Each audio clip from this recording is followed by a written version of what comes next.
이제 중간고사 다 끝났으니까 한창 제일 내일 모레부터 딱 그럴 때네. 5월 힘들죠?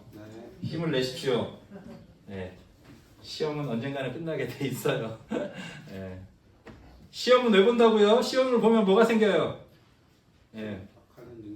네, 생각하는 능력, 마음의 능력이 생겨요. 그래서 시험을 잘 보고 못 보고를 떠나서 이 시험을 통해 조금이라도 더 마음의 힘을 키우는 우리 유미교회 중고등부 여러분들이 되셨으면 좋겠어요. 복습부터 합시다. 지난주 우리가 나눈 말씀 기억나세요? 누가 등장했죠? 예수님하고 또 누구? 베드로. 엠마오는 그 전치고 베드로가 나왔어요. 베드로는 3번 예수님을 부인했고 예수님은 또 3번 우리 베드로에게 물어봤어요. 요한의 아들 시몬아, 내가 나를 사랑하느냐 하고 물어보셔서 베드로가 처음에 3번 부인할 때 행동은 어떤 행동이라고 그랬어요? 두려움. 그러니까 두려움에 즉각적인 두려움에 의한 뭐가 나온 거예요? 반응. 부인한다라는 반응이 나온 거예요. 근데 예수님이 오셔서 사랑을 보여주시고 사랑을 해주고 그 다음 뭘 주셨냐 하면 뭐 하라고 그랬어요? 내 양을 먹이라. 네, 그게 뭐냐? 예수님이 사명을 준 거예요. 사명. 넌 앞으로 이렇게 살아라 하고. 자, 우리 중고등부 여러분들 꿈이 뭐예요? 목사님이 항상 앞에 나와서 얘기하는 거 매번 반복하는 말 뭐죠? B와 D 사이에 C, 초이스가 있다. 이 초이스 중에 인생에 있어서 가장 중요한 초이스가 2개가 있어요. 뭘까요? 네? 2가지. 네. 무슨 일을 할 것이냐. 또 하나 중요한 선택이 있어. 네? 결혼. 사랑. 일과 사랑이 사람에게 가장 중요한 2가지예요. 그래서 여러분들은 지금 밥벌이 안 하잖아요. 일 아직 시작 안 했어.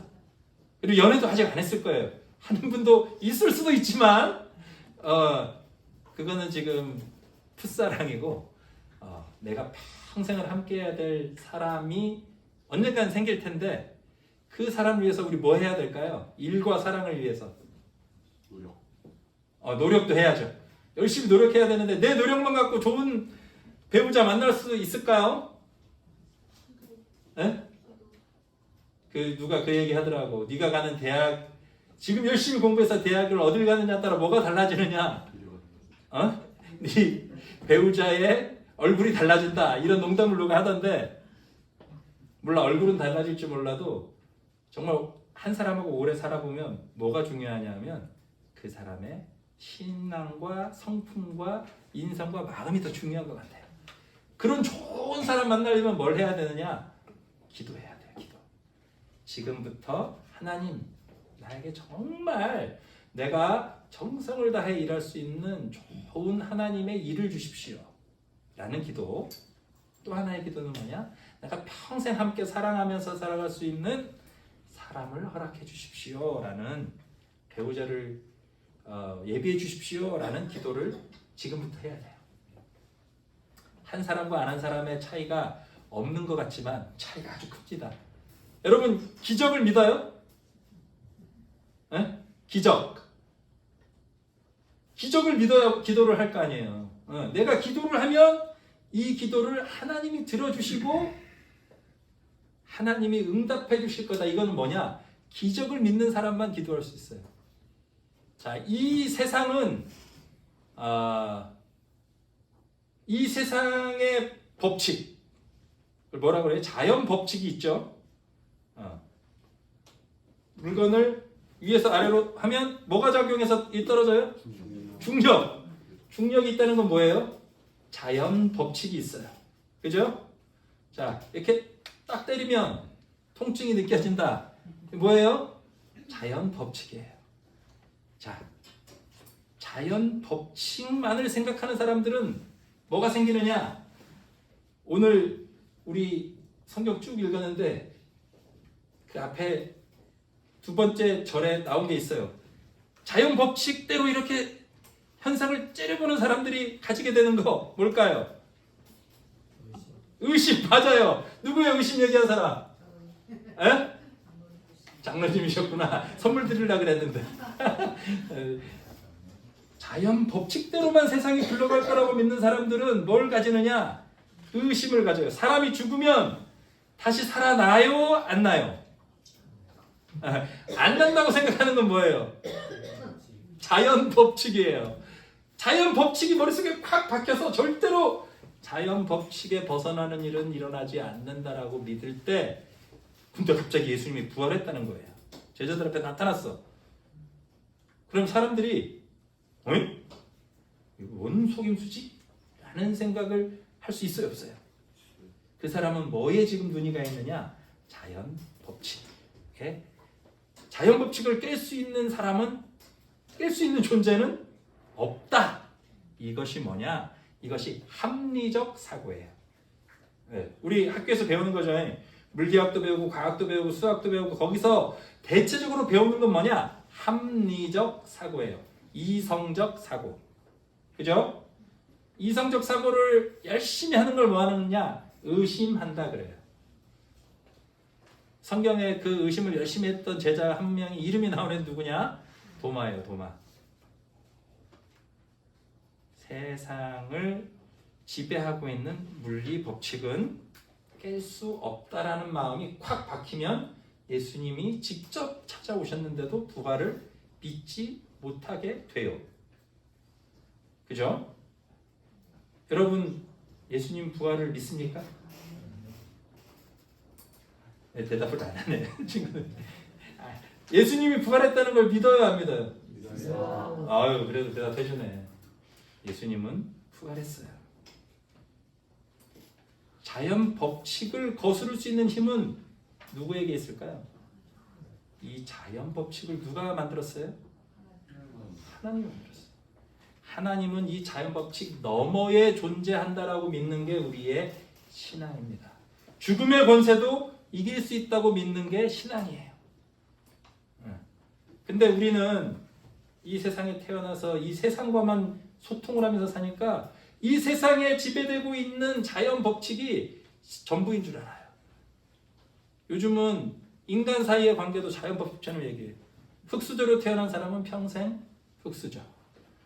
물려받은 게 있는 사람은 그걸 가지고 더 부자가 되는 이런 법칙들이 자꾸 경험 속에서 보고 또 보다 보면 저게 바꿀 수 없는 절대적인 현실이다라고 사람들이 그 현상에 굴복을 하게 돼요. 베드로가 예수님이 십자가에 달린 걸 보고 사람들이 야, 너 저 사람하고 같이 다녔지 했을 때 아니야, 나 저 사람 몰라 라고 반응했던 건 뭐냐? 그 합리적 사고였어요? 두려움에 의한 행동이었어요? 두려움, 본능적인 두려움. 요거보다 인간들이 인간 세계를 이렇게 사람들이 문명을 만든 건 뭐냐? 본능적 세계에서 조금 더 발전한 세계로 봤어요. 뭐예요 그게? 계속 얘기했던 거, 의심하면서 만든 거. 합리적 세계를 만들었어요. 자연 법칙을 이해하고 과학을 발달시켰어. 중력이 있으니까 중력을 극복하려면 더 센 힘으로 하늘로 쏘아 올리면 새들처럼 비행기가 날 수 있겠구나. 물리 법칙을 공부해가지고 뭘 발달시켰냐? 문명을 발달시켰어요. 의심을 통해서 합리적 세계를 발달시켰어요. 자, 근데 그 합리적 세계에서 성공한다고 우리가 과연 행복하냐? 돈 많이 벌면 행복하냐? 합리적 의심으로 다 의심하면은 내가 답을 얻을 수 있느냐? 그렇지 않다는 거예요. 자, 그보다 더 높은 세계가 있는데 그건 뭐냐? 믿음의 세계예요. 믿음의 세계. 내가 마음을 다해 기도하면 하나님이 나에게 응답해 주신다 라는 게 신앙의 세계예요. 내가 다 알지 못하는 게 있다. 이 세상의 과학이 다 밝힐 수 없는 게 있다라고 믿는 게 믿음이에요. 자, 근데 우리가 착각하면 안 되는 게 있어요. 제가 여러분 나이 때, 중학교 때 신앙에 대해서 아직 성숙하지 못했을 때 이런 생각을 했어요. 하나님, 지금 막 버스가 막 안 와. 그래서 하나님 버스 보내주세요. 이런 기도를 했던 기억이 나요. 근데 버스가 안 오는 거야. 아, 하나님은 내 기도를 듣지 않나 보다 라고 생각했던 적이 있어요. 하나님은 내 기도를 들었을까요? 안 들었을까요? 근데 왜 버스를 안 보내줬을까? 자, 잘 보세요. 그거는 유아적 세계예요. 지금 하나님을 뭘 위해서 기도했어요? 하나님을 어떻게 하려고? 내 필요를 채우기 위해서 이용하는 기도를 했어요. 애기들이 자기가 필요하면 뭐해요? 떼써요. 그게 유아적 신앙, 미신적 신앙이에요. 무당한테 가가지고 돈 주고 굿하면서 자기한테 복을 달라고 얘기하는 게 바로 이 미신적 신앙이에요. 자, 미신적 신앙에서 사람들이 예전에는 신앙이 다 어땠느냐? 돌한테 가서 빌고 나무한테 빌고 다 뭐예요? 두려우니까 미신을 믿는 거야. 두려움에 기반한 미신적 신앙이었어요. 하나님도 내가 하나님을 위해 무엇을 할 걸 생각하는 게 아니라 하나님은 나를 위해 나를 도와줘야 되는 대상으로 만드는 게 미신적 신앙이에요. 예수를 믿는다고 하면서도 이 미신적 신앙으로 기복적 신앙으로 예수를 믿는 잘못을 저지를 수도 있어요. 자, 거기에서 조금 더 발전한 게 뭐라고요? 합리적으로 우리가 과학적으로 생각하기 시작했어요. 그런데 정말로 과학적으로 아무리 생각해도 밝히지 못하는 게 있다는 걸 알면 사람이 어떻게 되느냐? 겸손해져요. 그리고 신비적으로 정말 하나님의 신비에 나를 맡기는 단계가 있는데 그게 어느 단계냐? 진정한 믿음의 단계. 그때 하나님이 나에게 부탁하는 일이 있는데 그걸 우리는 뭐라고 부르느냐? 오늘 설교 제목 사명이라고 해요. 여러분들 꿈이 뭐냐고 아까 물었죠? 다 한번 생각해봐요. 꿈이 뭐예요? 구체적인 어떤 직업이 있는 사람도 있을 거고 아니면 뭐 돈 많이 버는 거 아니면 행복한 가정을 꾸리는 거 이런 것이 내 꿈이다라고 말하는 사람도 있을 거예요. 다 마음속으로 한번 생각해보세요. 제가 그 꿈이 어떤 꿈인지 한번 생각해 보려고 해요. 3가지 종류의 꿈이 있어요. 나는 정말 평생 놀고 먹고 싶어. 맛있는 거 많이 먹고 싶어. 진짜 게임만 하고 싶어. 이 수준의 바램은 뭐를 위한 바램이에요? 나의 만족, 쾌락을 추구하는 소망이에요. 만족만을 추구하는 사람들의 수준이 있어요. 아까 우리 항상 새 수준으로 얘기하죠. 가장 동물적 수준에서는 맛있는 거 먹고 고통을 안 당하고 그것만 바라는 거예요. 근데 사회적으로 사회에서 우리한테 요구하는 건 뭐예요? 부모님이 종종 이런 얘기 할 때도 있죠. 학교에서는 뭐 하라 그래요? 공부해. 근데 학교에서 공부하라는 이유는 좋은 대학 가고, 좋은 대학 가는 이유는 좋은 직장 잡고. 자, 사회가 요구하는 어떤 특정한 역할을 잘 수행하는 사람이 되도록 요구하는 것이 목표인 사람들이 있어요. 그걸 세상은 뭐라고 얘기하느냐? 성공, 성취라고 얘기해요. 그게 꿈이 되는 사람도 있어요. 그 성취와 성공 중요하죠. 근데 그 성취와 성공은 뭐를 위한 거냐? 나를 위한 거죠. 그리고 사회를 위한 거예요. 근데 그 성공과 성취보다 더 높은 차원의 일이 있어요. 뭘까요? 그게 오늘 얘기한 사명이에요. 자, 사명의 특징에 대해서 목사님이 몇 가지 얘기할게요. 내일 지구가 멸망해도 나는 한 그루의 사과나무를 심겠다. 그러니까 그런 얘기를 했죠. 자, 그럼 그 사과나무를 내일 지구가 멸망하는데 사과나무를 심은 그 사람은 그 사과 열리는 걸 먹을 수 있어요, 없어요? 만약 내가 내일 죽는데 사과나무를 심었다. 그 사과는 누가 먹을까요? 다른 사람이 먹어요. 사명의 특징은 나의 이익이 아니라 누구의 행복을 위해서 일하는 걸 사명이라고 하느냐? 우리 모두의 이익을 위해서 일하는 걸 사명이라고 그래요. 두 번째, 사명은 지금 그 사명의 결과가 쉽게 보이지 않아요. 목사님이 달걀 얘기했죠. 씨앗 얘기도 했고. 배고픈 사람한테 달걀은 뭐라고요? 먹을 거. 근데 생명의 관점에서 보는 사람은 그 달걀 속에 뭐를 본다고요? 병아리가 있고 그 병아리가 크면 닭이 된다는 걸 볼 수 있어요. 사명으로 사는 사람은 그 생명을 보는 사람이에요. 자, 우리 중고등부 여러분들이 삶의 선택을 할 때 내가 지금 나의 성취를 위한 선택을 하고 있나, 하나님 나라를 위한 선택을 하고 있나를 돌아보는 눈이 있었으면 좋겠어요. 그때 중고등부 때 한 목사님이 매일 앞에 나와서 설교하면 B와 D 사이에 뭐 C를 얘기했는데 이 이야기가 여러분들이 결정적으로 무언가 선택할 때 마음에 떠올랐으면 좋겠어요. 자, 어떤 사람, 하나님은 모두에게 똑같은 사명을 주지가 않아요.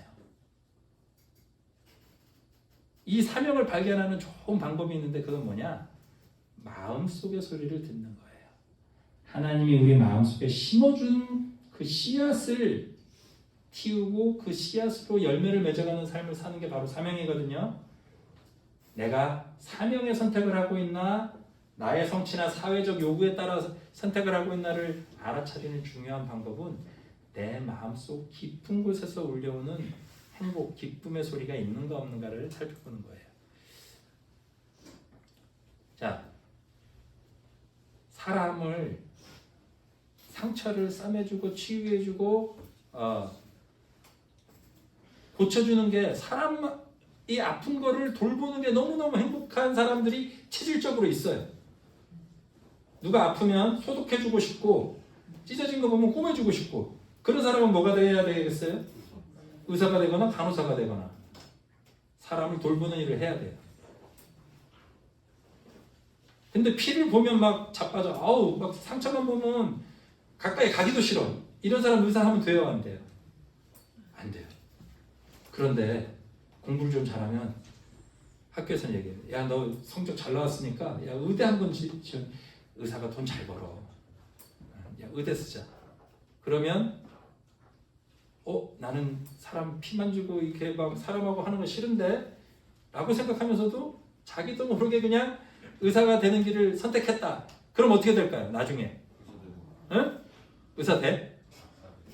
의사 돼서 평생 행복할까 그 사람은? 아니죠.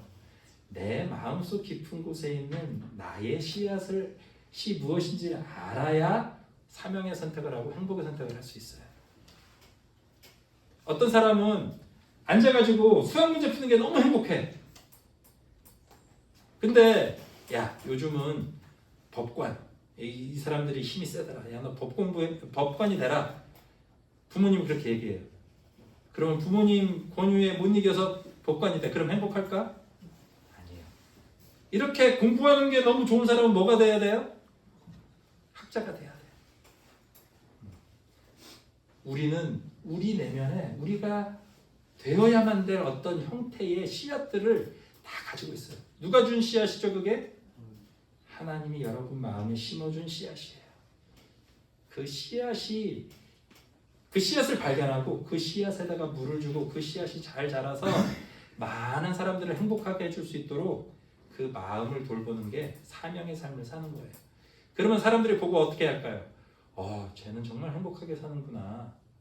쟤는 정말 하나님이 만들어준 그 모습으로 사는구나 하면서 하나님이 있구나를 알게 돼요. 여러분들이 목사님이 앞에서 설교하는 거 모습 보면 어때요? 그냥 막 억지로 하는 것 같아요. 재미없어서 없는데도 매일 숙제같이 목사니까 어쩔 수 없이 하는 것 같아요. 그러면 너무 슬프잖아요. 저는 제 내면에 하나님이 준 사명을 발견했어요. 가난한 사람들을 섬기고 목회자로서 사람들에게 복음을 전하는 게 너무너무 행복했어요. 그래서 법관이 된 친구보다도 삼성 다니는 친구보다도 나는 내가 더 성공했다라고 자신해요. 왜? 내가 더 행복하게 사니까. 여러분들하고 만나서 이렇게 설교하는 게 너무너무 기쁘고 행복하니까. 나의 선한 영향력을 여러분들에게 끼치고 있다는 걸 여러분 눈빛을 보고 저는 믿어요. 여러분 마음에 아주 소중한 씨앗들을 심어주고 있다는 걸 제가 느끼기 때문에 여러분도 그런 사명의 삶을 살았으면 좋겠어. 세상이 볼 때는 실패한 것 같고 세상이 볼 때는 별 볼 일 없는 것 같은데 그 사람 얼굴에는 항상 미소가 있어. 그 사람은 항상 기쁘게 살아. 그 사람 주위에 가면 행복해져.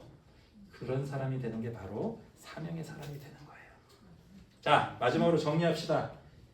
베드로가 예수님을 부인했던 이유는 뭐라고요? 두려움 때문에. 도마가 예수님을 보고도 한 번에 예수님하고 다가가지 못한 건 뭐 때문에? 합리성을 추구하는 우리의 의심 때문에. 자, 두려움도 극복하고 두 번째로 극복해야 될 건 뭐라고요? 의심도 극복하고 정말 예수님과 깊이 만나면 예수님이 우리에게 부탁하는 게 있는데 그건 뭐냐? 사명이에요. 내 양을 먹이라. 가서 많은 모든 족속들을 다 복음을 전하고 내 제자를 만들어라. 그 사명을 다 줬어요. 그 사명을 이루는 유일한 길은 뭐냐? 여러분 내면에 심겨진 하나님의 씨앗을 발견하는 거예요. 예수님을 만나서 예수님이 심어준 그 씨앗을 키우면 세상은 우리를 우습게 여기고 세상은 무시하지만 우리 마음속에 뭐가 가득하냐? 만족함이 가득해요. 예수님과 함께하는 행복이 가득해져요. 그때 사람들이 우리를 보고 저 사람들 얼굴에는 행복이 가득하구나. 예수님을 증거하다 순교하면서도 행복으로 얼굴이 빛나면서 저렇게 죽어가는구나. 예수님이 있었구나. 부활하셨구나. 생명이 있구나. 하나님이 실제 하는구나를 느끼기 시작해요. 자연 법칙만을 쫓지 말고 예수님의 기적을 믿고 예수님을 쫓는 사명의 삶을 살아가는 우리 유미교회 중고등부 모든 선생님과 우리 학생들 다 되기를 주님의 이름으로 축복합니다.